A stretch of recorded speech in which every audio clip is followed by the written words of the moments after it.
Resumido. Olá, eu sou o Bruno Natal, hoje é dia 16 de abril e no Resumido, número 259, quem tem medo da IA? A farra das meme coins. O Brasil morde a isca lançada por Elon Musk. A câmera de nudes. Reconhecimento facial falha em estádio e muito mais. Vamos nessa, Resumido.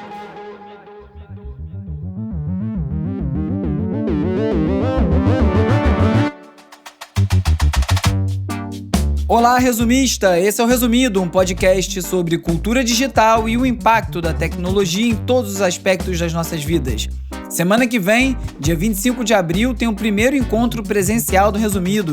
Todos os detalhes estão no post desse episódio lá no resumido.cc e também no @resumido.podcast no Instagram e no TikTok. Confere, se estiver em São Paulo, apareça.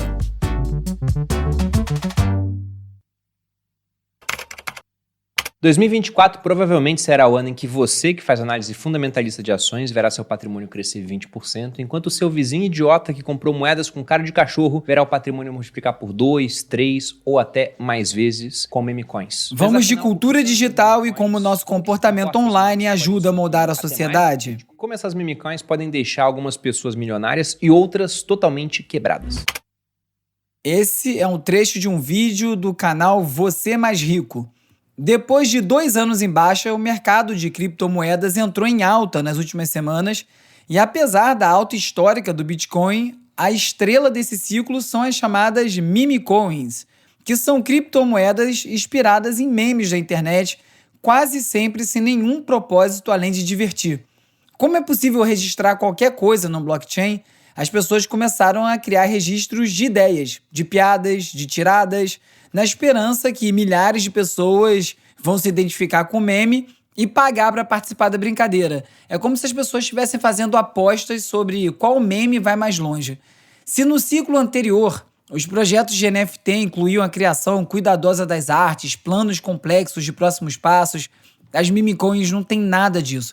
São centenas, milhares de meme coins lançadas todo dia, sem ninguém saber qual vai ser a próxima a explodir. E também nem quanto tempo vai durar. Porque tem moeda aí sobrevivendo 24 horas entre o lançamento, a valorização e o derretimento completo. 2 das meme coins mais conhecidas são a Shiba Inu e a Dogecoin, que foram lançadas antes dessa febre atual. A Dogecoin, que foi inclusive abraçada pelo Elon Musk, hoje tem 22 bilhões de dólares de valor de mercado e no auge da valorização, em 2021, chegou a valer R$3. Hoje está valendo um pouco menos de R$1, mas para quem comprou as moedas por milésimos de centavos lá no começo, o lucro é gigantesco. Em sites como The Meme Coin Race, a Doge e a Shiba continuam liderando esse mercado, mas outras moedas que surgiram nesse ciclo agora já estão no top 10, como a Dog with Hat, a Bonk ou a Book of Meme, algumas delas já com bilhões de dólares em valor de mercado. Como dá para perceber, sem nenhum fundamento por trás, o sucesso é quase aleatório. E eu digo quase aleatório porque até para uma meme coin fazer sucesso, precisa ter encaixe com o momento cultural. Como o aspecto lúdico, de crítica social, é que impulsiona o sucesso das meme coins, a viralização nas redes sociais é fundamental. E para isso acontecer, quem lança um meme coin e quem pretende lucrar com elas tem que ser um bom observador dos comportamentos online para tentar prever os movimentos completamente descolados da realidade do mercado financeiro. Mas isso tudo é uma grande piada. Como que os meme coins têm se valorizado tanto e qual a importância deles para eu estar falando disso aqui? Eu li no Twitter alguém tentando explicar esse fenômeno, dizendo que num panorama social onde os sonhos da casa própria, do acesso à educação se tornaram ainda mais inatingíveis para muita gente, as meme coins fazem sucesso justamente porque as pessoas estão mais desesperadas do que nunca para escapar da Matrix. Não dá para comprar uma casa, não dá para colocar os filhos em boas escolas, muito menos pensar em tirar férias, então só resta fazer uma aposta maluca como comprar meme coins. É o ápice do desespero humano. Moedas baseadas em bichinhos que só servem para talvez te enriquecer como o último veículo para a segurança financeira. Isso diz muito do estado da economia global. Na maior parte das vezes, as pessoas entram tarde demais na brincadeira e já vem a pirâmide desmoronar e partem para a próxima. A lógica parece ser sempre apostar baixo em muitas meme coins e torcer para uma delas decolar e você conseguir lucrar. Se der, ótimo. Se não der, valeu pela brincadeira. É uma onda completamente degenerada, como os próprios participantes gostam de definir o movimento. As meme coins podem ser usadas para manipulação de mercado, para golpes, para atividades ilegais, óbvio, e tá cheio de projeto puxando o tapete dos incautos. Mas esse movimento pode ser visto também como uma mudança, uma nova forma de expressão cultural e de construção de comunidades. Com a facilidade de se criar as meme coins, com $10, qualquer um pode registrar uma numa plataforma como a Pump, dá para criar uma moeda para qualquer ideia. A moeda de uma galera, a moeda de um conceito, e na eventualidade dessa coisa pegar, quem estava no início pode se dar bem. Imagina essa lógica de meme coins, por exemplo, aplicada para algo como uma festa, um artista, um restaurante, uma movimentação de um grupo sobre algum tema, e aí quem participou minimamente desde o início e foi construindo aquele movimento é premiado se a coisa decolar porque tinha moedinha desde o começo. Parece algo completamente degenerado mesmo, mas se você parar para pensar, o sucesso de qualquer coisa raramente depende só de quem criou aquilo. A pessoa que fez um post comentando sobre aquele artista bem no início pode ter sido quem fez o trabalho chegar no jornalista, que fez uma reportagem, que atraiu mais gente, que fez a coisa toda crescer. E isso vira um ecossistema que as pessoas vão se premiando com essas moedas. Por enquanto, não é isso que está acontecendo, a visão predominante é a mesma do lucro imediato através das meme coins. Talvez no meio desse absurdo anarcocapitalista exista também um impulso socialista de dividir e compartilhar os lucros, será?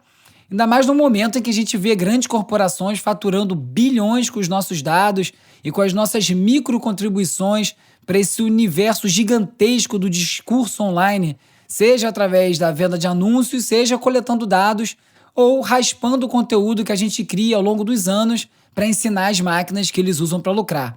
É totalmente paradoxal e talvez por isso tão sintomático de tudo que a gente vivencia nas nossas vidas hiperconectadas. E como a gente vive cada vez mais online, pode ser que tenha algum sentido nisso tudo.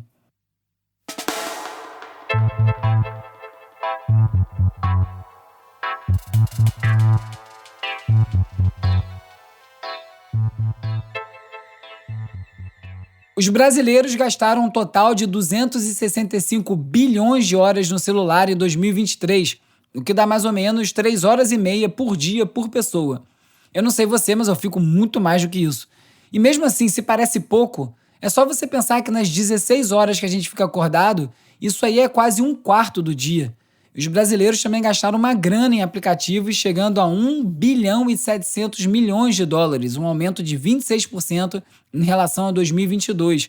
Esses dados vêm de uma pesquisa realizada pela Rocket Lab em parceria com a Statista. Agora pensa no que dá para fazer com esse tempo durante o dia, em vez de ficar vendo vídeo curto, hein? Outro estudo, o Inside Video 2024, da Kantar Ibope Media, mostrou que em 2023, 99,63% dos brasileiros consumiu vídeo em múltiplos formatos, ou seja, todo mundo, né? As pessoas passaram em média 5 horas e 14 minutos diárias assistindo TV e 2 horas e 20 em plataformas online. A penetração das TVs conectadas cresceu 23 pontos percentuais desde 2017. Os anunciantes estão otimistas, 68% planeja aumentar investimentos em mídia, especialmente no formato chamado de shoppable videos, ou vídeos compráveis que permite que os espectadores cliquem para comprar nos produtos que são mostrados na tela. Falando em vídeo, a tendência chamada de MrBeastificação do YouTube, marcada por vídeos com estilo de edição picotado, cortes rápidos e efeitos sonoros altos, para reter a atenção do público, pode estar chegando ao fim. O nível da produção ficou tão alto que quase ninguém consegue competir. Um vídeo do MrBeast, que é o ícone desse estilo e que dá esse nome aí de MrBeastificação, chega a custar 5 milhões de dólares para ser produzido. Isso aí é o preço que custa um episódio de Game of Thrones, das primeiras temporadas, um dos episódios mais caros da história da TV. Isso tem levado a uma concentração de visualizações em poucos criadores e vem cansando o público, que acaba assistindo menos coisa. Porque como tem pouca gente que consegue produzir nessa qualidade, tem menos conteúdo sendo gerado e as pessoas ficam de saco cheio e cansadas de ver a mesma coisa toda hora. O Washington Post relata que há sinais que indicam a saturação desse formato e o próprio MrBeast desacelerou seus vídeos e tem focado mais em narrativas e menos em estímulos rápidos. A nova tendência, diz a reportagem, são vídeos com edição mínima, quase sem corte, até porque é bem mais barato de produzir e aumenta a diversidade de conteúdo. Todo dia um Black Mirror diferente. A Orchid é uma empresa focada em permitir que as pessoas tenham bebês saudáveis. Utilizando a tecnologia genética desenvolvida pela empresa, a fundadora Noor Siddiqui decidiu se tornar uma das primeiras a experimentar o método e explica que, embora um bebê comum, entre aspas, possa enfrentar uma série de problemas de saúde como câncer, deficiências intelectuais, cegueira ou até mesmo não sobreviver até o parto, um bebê Orchid teria esses riscos reduzidos através da melhoria genética. Você pensou em eugenia? É porque parece mesmo, isso aí não costuma dar certo historicamente não, hein? O Instituto Vero lançou os novos episódios do podcast Curti e Daí, que visita escolas para saber como os jovens se vê nas redes sociais. As jornalistas Januária Alves e Laura Matos conversam com os estudantes, influenciadores e especialistas sobre o papel das redes sociais na vida e na identidade dos jovens e apontam também caminhos para uma convivência digital mais saudável. Está disponível em todas as plataformas e os episódios mais recentes, que são em vídeo, estão no YouTube também.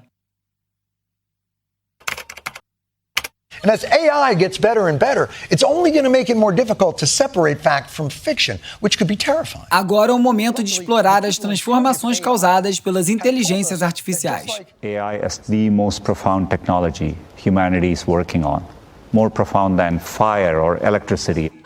Yeah!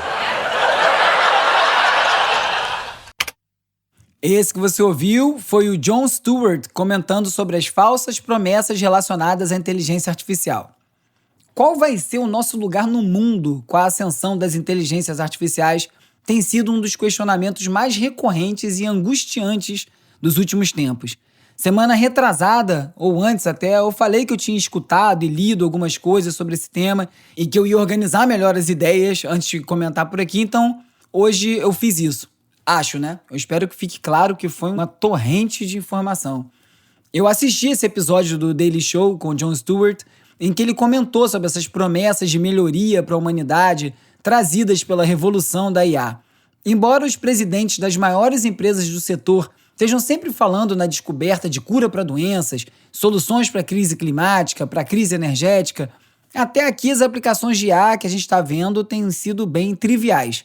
Para ilustrar esse ponto, o Jon Stewart mostrou um vídeo do Mark Zuckerberg falando sobre os benefícios da IA enquanto ele estava numa cozinha com dispositivos inteligentes toda automatizada e fez uma torrada quando ele pediu. The toast is ready. All right. Are you out of your mind? E o Jon Stewart segue dizendo que ele não compra essa ideia que as IA vão atuar como assistentes para aumentar a produtividade humana e que, baseado no que ele tem ouvido executivos dessas empresas falarem, é que elas vêm mesmo para substituir humanos no mercado de trabalho. Otimização do trabalho é um objetivo claro, mesmo que isso signifique substituir humanos por robôs. Mas será que retirar os humanos da equação vai ser tão simples assim? Já se fala muito das novas funções que vão surgir a partir das transformações causadas pelas IA. A mais conhecida hoje em dia é a engenharia de prompt, que nada mais é do que a elaboração e formatação dos pedidos feitos para a IA para conseguir exatamente o resultado desejado. E se você já passou algum tempo com o ChatGPT, você sabe que conseguir exatamente o que você quer ainda é uma realidade distante, ainda mais se o que você quer for bem específico. Mas o mais curioso é que mesmo a gente estando no início dessas transformações, já dá para notar uma inversão em relação ao suposto papel da inteligência artificial em auxiliar nós, os humanos. O que dá para perceber é que gradualmente somos nós, os humanos, que estamos dando suporte para aperfeiçoar e viabilizar o trabalho das IA de maneira satisfatória. Na semana passada eu comentei o caso da rede de lojas Amazon Fresh, que anunciou lojas com o sistema Just Walk Out de pagamento automatizado e sem interação direta entre seres humanos, mas que na realidade dependia da colaboração de milhares de indianos para verificar as transações através de câmeras na loja. Nesse caso não é uma exceção. Ao longo da história, sistemas que alegavam ser autônomos frequentemente necessitavam de assistência humana por trás dos panos. Os primeiros chatbots de IA, por exemplo, eram apresentados como totalmente autônomos, mas tinham supervisão humana por trás para garantir a precisão e para lidar com as interações mais complexas. Bem antes disso, em 1770, eu falei o ano certo, uma máquina de jogar xadrez supostamente provida de inteligência artificial, conhecida como O Turco, derrotou desafiantes famosos nas suas demonstrações pela Europa e pela América, incluindo o Napoleão Bonaparte e o Benjamin Franklin. Só que era tudo ilusão, porque décadas depois descobriram que tinha um operador humano escondido dentro da máquina. O jornalista Ezra Klein, do New York Times, entrevistou Ethan Mollick, um professor da Wharton School e um entusiasta das ferramentas de IA. O professor Mollick falou bastante sobre a capacidade da IA de executar inúmeras tarefas, muitas vezes até superando os humanos em certas áreas, e como a tecnologia pode impulsionar as capacidades humanas em vez de ser um mero substituto. E também falou que a IA não deve ser vista como um concorrente, mas sim como um colaborador que ajuda a realizar tarefas monótonas, a resolver problemas, e que isso aí vai liberar o ser humano para se concentrar em atividades que exigem mais criatividade e trazem mais satisfação. É um cenário bacana, complementar, mas eu não sei se é esse cenário que vem. O que me chamou a atenção na fala do Mollick, conforme ele explicava, todo empolgado, os muitos usos que ele faz das ferramentas de IA, enquanto Ezra parecia menos habituado e até um pouco mais cético, é que a todo momento ele ressaltava que a gente tem que aprender a moldar a nossa capacidade, que a gente tem que dedicar tempo até aprender a se comunicar com essas ferramentas para conseguir extrair os melhores resultados. Isso aí me fez pensar no quanto essas ferramentas dependem de nós, humanos, para funcionar de maneira satisfatória. Isso tanto pode servir de testemunho da capacidade humana de adaptação, quanto de sinal de uma submissão às IA. Será que para a gente usufruir melhor da IA, a gente vai ter que pensar como um robô? Mas não era para ser o contrário? O amigo e ouvinte Gustavo Mini me mandou o link para um episódio do podcast Jim Rutt Show, em que ele entrevista o neurocientista, psicólogo e filósofo Antônio Damasio, professor da USC, em que ele fala sobre uma distinção essencial: a diferença entre inteligência e consciência. O Damasio explica que a inteligência e a consciência são conceitos bem distintos. Ele dá o exemplo de organismos unicelulares, como as bactérias, que se comunicam com seu ambiente de maneira inteligente, mesmo sem possuir uma rede de neurônios ou qualquer tipo de consciência. A inteligência desse sistema é reagir aos estímulos externos como se fosse algo pré-programado. Já a consciência é a capacidade de perceber tanto o ambiente externo quanto o interno. O Damasio, então, diferencia emoções de sentimentos. As emoções são as respostas fisiológicas visíveis, como a felicidade, o medo, coisa que a gente vê no corpo do outro. Já os sentimentos são experiências internas e subjetivas que surgem da percepção das nossas emoções. E os sentimentos têm um papel crucial na composição da experiência de consciência. É como se fossem conectores para a compreensão do estado interno do corpo e da mente. A gente fala de inteligência artificial, a gente não fala ainda de consciência artificial. E trazendo isso para o universo de IA, o Damasio questiona justamente a possibilidade de uma máquina atingir o nível de consciência. E para conseguir substituir um humano, isso seria necessário, porque não adianta você repetir os processos cognitivos avançados do cérebro humano. Atingir consciência exige a habilidade de sentir, esse aspecto crucial na experiência biológica dos seres vivos. Ele questiona se as máquinas vão conseguir superar a função operacional de inteligência e chegar nesse patamar de consciência. E aí isso me lembrou uma entrevista no podcast Hard Fork com o diretor de cinema Paul Trillo, que experimentou a ferramenta da OpenAI de criação de vídeos a partir de textos, a Sora.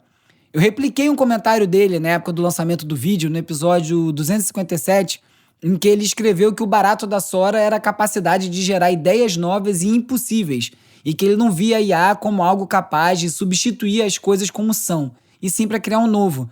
O Trillo acredita que, apesar das preocupações de Hollywood, uma ferramenta como a Sora pode servir para realizar ideias descartadas por serem muito caras, por exemplo, e que a Sora pode ampliar a expressão humana e a criatividade. Tudo bem que ele foi contratado para usar a ferramenta, mas me pareceu bem sincero e equilibrado isso aí que ele disse. E esse limiar entre a substituição e a cooperação na relação entre IA e os humanos parece ser a linha divisória entre quem pensa que isso tudo vai dar errado e quem diz que tudo vai dar certo. E a verdade, provavelmente, está em algum lugar entre essas duas coisas. Num outro texto, esse escrito pelo Cory Doctorow, Ele diz que a bolha de investimentos nas empresas de inteligência artificial se baseiam em convencer os investidores que uma ou mais das seguintes afirmações são verdadeiras. Primeiro, que existem tarefas de baixo risco e alto valor que compensam os altos custos de treinamento e operação de uma IA. Segundo, que há tarefas de alto risco e alto valor que podem ser tornadas mais baratas pela adição de uma IA a um operador humano. E terceiro, que adicionar mais dados de treinamento à IA vai fazer com que elas parem de alucinar, permitindo então que elas assumam tarefas de alto risco e alto valor sem a necessidade de um humano no circuito. Só que para o Cory Doctorow é uma questão de inviabilidade econômica, porque as tarefas para as quais as IAs seriam capazes de substituir os humanos não são tão valiosas ou não gerariam uma economia que justifique o investimento necessário para o desenvolvimento da solução. Em outras palavras, é mais barato seguir sendo feito por humanos. O resultado que a gente tem é um cenário em que as IA precisam de constante supervisão humana e com o humano no controle. Ele cita os sistemas que ajudam a detectar os pontos cegos nos espelhos dos motoristas como exemplo de uma tecnologia que não substitui o dever do condutor de verificar ele mesmo os pontos cegos, mas é uma segunda camada de segurança que melhora a percepção humana e diminui a probabilidade de acidentes graves. A decisão é humana, potencializada pela máquina. Esse aí seria o conceito de automação conhecido como centauro.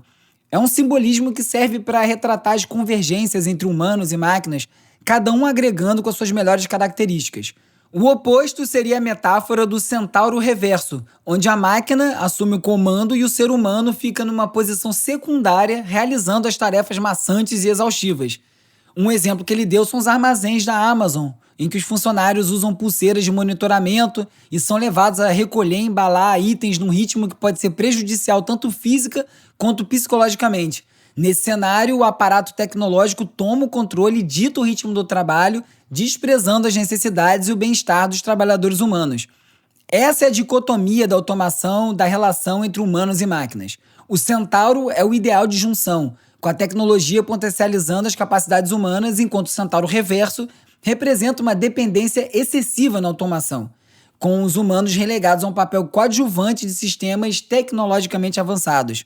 O Cory ainda menciona a cegueira de automação, que é um fenômeno onde a vigilância constante que é exigida para monitorar e verificar o trabalho realizado pelas IA pode sobrecarregar os humanos. Isso aí é muito mais problemático nas situações em que a IA, além de produzir um trabalho num volume super-humano, também insere falhas sutis na mesma proporção. Isso aí torna ainda mais difícil de ser detectado, porque os humanos são tão bons em identificar padrões que é comum não perceber as anomalias. Então, anomalias inseridas por IA de maneira quase imperceptível vão passar a cada vez um volume maior, gerando um problema em escala exponencial. Isso me lembrou que esses dias eu vi um vídeo de uma palestra no South by Southwest, longo, que eu adoraria ter assistido com calma, mas eu não estava com tempo. Então eu usei uma extensão que envia a transcrição do vídeo no YouTube direto para o ChatGPT e lá sai um resumo. Como de costume, o resultado é superficial, e aí eu lembrei que um ouvinte, o Gabriel, me disse que estava nessa palestra. Aí eu enviei para ele o resumo e perguntei o que ele achava, se estava bom o suficiente, e ele me respondeu enviando as anotações que ele mesmo fez, tudo organizadinho, e que tinha uma análise que o ChatGPT simplesmente não foi capaz de fazer, porque o que ele faz é resumir e explicar o que tem no vídeo. Mas ele não faz as relações com os outros assuntos fora do vídeo, interpretações, não pesca as nuances, não contextualiza. Se eu tivesse ficado só com o resumo do ChatGPT, eu teria uma ideia dos temas abordados, mas eu não ia saber o conteúdo. As IA ainda vão avançar muito, mas até onde elas vão chegar e quais as transformações que vão realmente se materializar, ainda é cedo para dizer. Como vão ser as interações entre os humanos e a IA, quem vai se sobrepor, ainda é muito cedo para falar. Eu vou transformar essa reflexão num vídeo para o YouTube, mas ainda acho que antes eu tenho que revisitar todo esse material e processar um pouco melhor. Esse trecho foi um pouco mais denso do que normalmente eu faço aqui no Resumido, então quem estiver ouvindo em 2x, recomendo voltar e ouvir na velocidade normal. Quem quiser se aprofundar, como sempre, todos os links para os textos e podcasts comentados aqui nesse episódio estão organizados lá no www.resumido.cc, onde você ainda pode assinar a newsletter antes da estreia.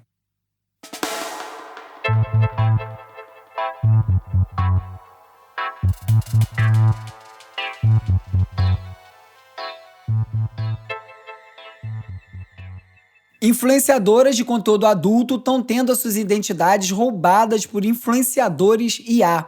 Funciona assim: os criminosos roubam vídeos de criadores em plataformas como OnlyFans, substituem os rostos originais por rostos novos gerados por IA e criam novos perfis falsos com esse conteúdo para vender o conteúdo reciclado em outras plataformas como Fanview ou Patreon. Um desses perfis observados pela reportagem da 404 Media acumulou 93 mil seguidores sem que ninguém percebesse que o conteúdo era roubado e alterado por IA. Essa conta estava vinculada ao Fanview, esse concorrente do OnlyFans, e cobrava uma taxa mensal para ser visto. Após a denúncia, o Instagram deletou as contas infratoras. Falando em pornografia com deepfake, o artista alemão Matthias Weff e o designer Benedikt Grob criaram uma câmera de deepfake capaz de gerar nudes não consensuais de quem é fotografado automaticamente.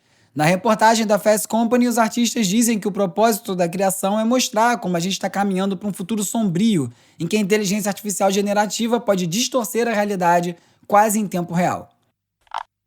A tecnologia de reconhecimento facial vai sendo implementada a toque de caixa no Brasil e causando problema por onde chega. Como se sabe, essas ferramentas são bastante propensas a cometer erros de viés, com uma eficácia ainda pior entre pessoas de pele negra. Eu já comentei sobre alguns casos por aqui. Nesse final de semana, durante a final do Campeonato Sergipano, um torcedor foi detido por policiais, retirado da arquibancada e levado para averiguação por conta de um desses erros. João Antônio relatou a história no Twitter da vergonha que ele passou e contou que teve bastante dificuldade de provar que ele era ele mesmo e não quem o sistema de reconhecimento facial dizia que ele era. O Spotify avança na missão de tornar o nosso consumo musical ainda mais impessoal e lançou uma nova função que cria playlists baseadas em IA.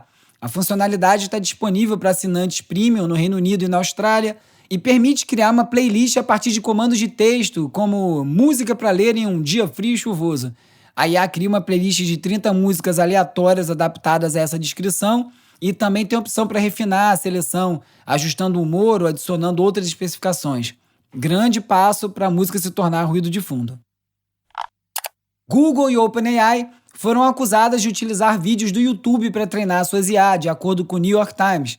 Transcrições desses vídeos foram usadas para alimentar as bases de dados dos modelos de IA, como o Gemini e o ChatGPT, sem autorização dos proprietários dos canais, o que pode violar os termos de serviço do próprio YouTube.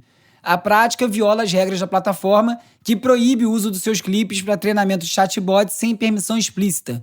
O Google já tinha modificado os termos, talvez pensando em como fazer esse uso eles mesmos, e não negou as acusações e afirmou que só fez isso em casos específicos, com a devida autorização dos donos de canais e uma parceria pré-estabelecida.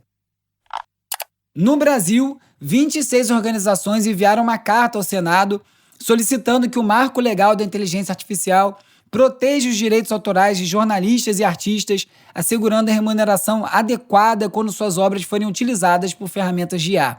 As entidades argumentam que as transcrições e dados usados por algoritmos de IA muitas vezes obscurecem a origem das informações, o que dificulta a identificação e a remuneração dos criadores originais. Além disso, as entidades pedem que a legislação exija consentimento prévio dos autores.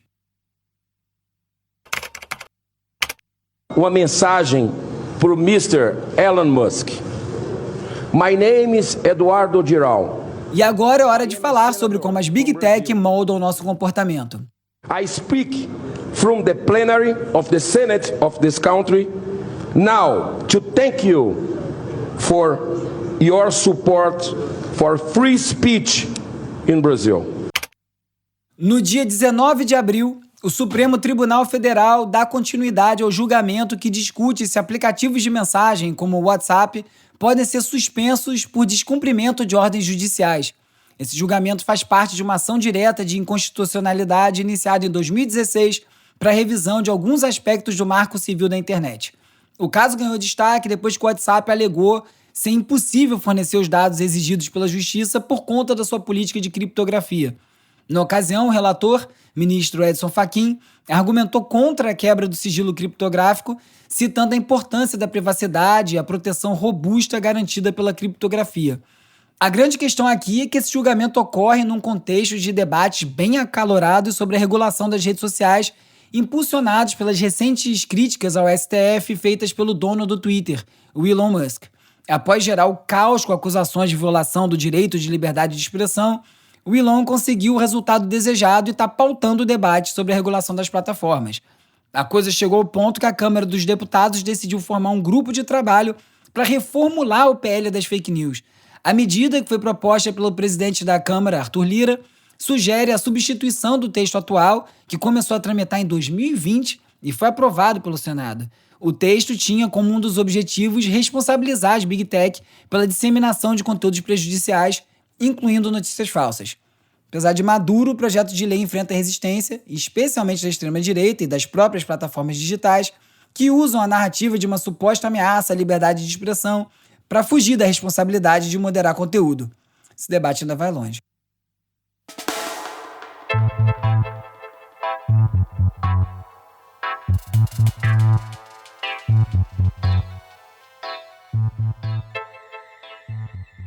Com experiências em empresas de tecnologia como Activision, Netflix e Hulu, Ryan Crosby foi nomeado novo CEO da World Surf League, a liga profissional de surf. Não parece, mas faz todo sentido. O público do surf hoje em dia é online, já que não tem data precisa para as etapas do circuito, né? Depende da condição do mar, e as transmissões pelo app oficial são o principal canal de contato de um esporte que se tornou surpreendentemente digital. O Crosby vai ser responsável por ampliar a presença digital da liga, promover as estrelas do surf e aproveitar a visibilidade que o esporte vai ter nas Olimpíadas de Paris, com a competição acontecendo no Tahiti. O Instagram anunciou o teste de um recurso que desfoca mensagens com nudez em mensagens diretas para proteger crianças e adolescentes. Utilizando aprendizado de máquina, essa função vai analisar imagens automaticamente para detectar conteúdo inapropriado e borrar as imagens. O recurso vai ser padrão para usuários menores de 18 anos e vai haver notificações para que adultos também ativem a proteção. Nos Estados Unidos, começou a construção de uma estrada que carrega as baterias de carros elétricos enquanto eles estão em movimento. Esse projeto é uma colaboração entre a Universidade de Purdue e o Departamento de Transporte de Indiana, com um trecho inicial de 400 metros de uma estrada local. Utilizando um asfalto especial, com partículas magnetizadas, a estrada é capaz de transferir energia sem fio e um carregamento mínimo de 200 kW. De acordo com o Gizmodo, se o teste for bem sucedido, o sistema pode ser expandido para beneficiar uma variedade maior de veículos elétricos, ajudando a promover a mobilidade sustentável ao reduzir a necessidade de paradas para recarga, hoje um dos maiores desafios dos veículos elétricos.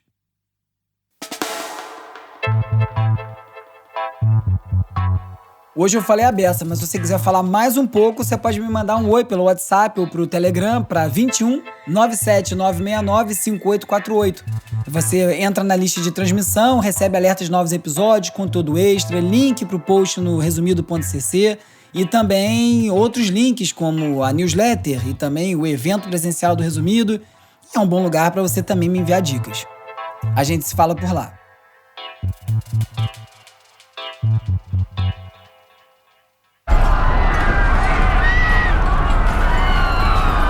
Hora de relaxar com as dicas de ver, ler e ouvir. Why does the zebra look the way it does?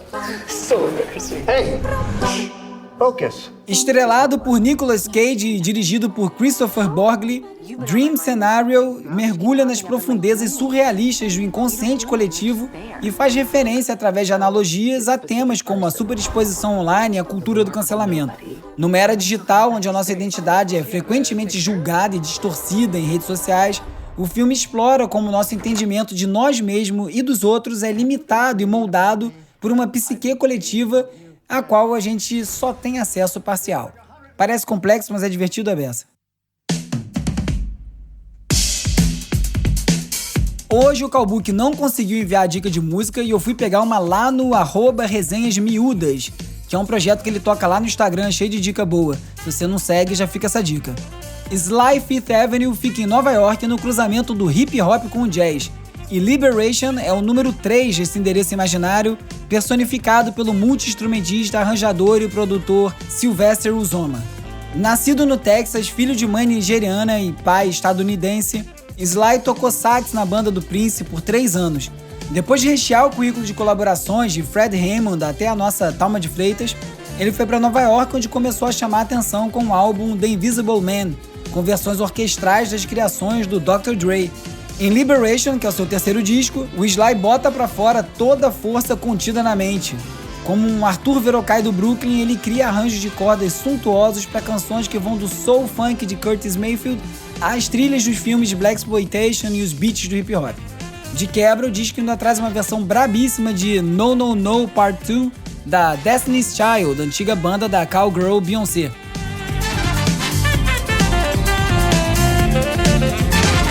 Nesse episódio você ficou sabendo sobre a febre das meme coins e como elas estão agitando o mercado de criptomoedas, de como o Brasil mordeu a isca lançada pelo Elon Musk, das polêmicas do roubo de perfis de influenciadoras pornô, da câmera que gera nudes em deepfake, de mais um erro de reconhecimento facial e das questões relacionadas ao futuro da inteligência artificial e muito mais. Se você gosta do resumido, é hora de ajudar, recomenda para mais gente. Isso aí é muito bom pro programa, é só a sua recomendação que faz esse programa chegar mais longe, não é o algoritmo de nenhuma das plataformas, você pode ter certeza. Não deixa também de curtir, assinar, seguir, dar 5 estrelinhas, dar uma cambalhota e rezar para São Longuinho na plataforma que você estiver escutando esse episódio agora. O Resumido tem o apoio do Instituto Vero, é produzido e apresentado por mim, Bruno Natal, e o roteiro é escrito por mim e pelo Agenor Neto, com a colaboração do Carlos Calbuque Albuquerque. A edição e mixagem é feita pelo Hugo Rocha, as redes sociais são editadas por mim, com o design do Thiago Duarte e animações do Peri Selman.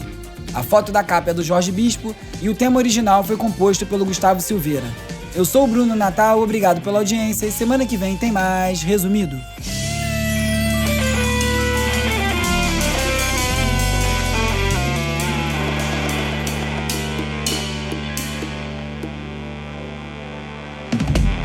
Esse podcast é apoiado pelo Instituto Vero. Resumido.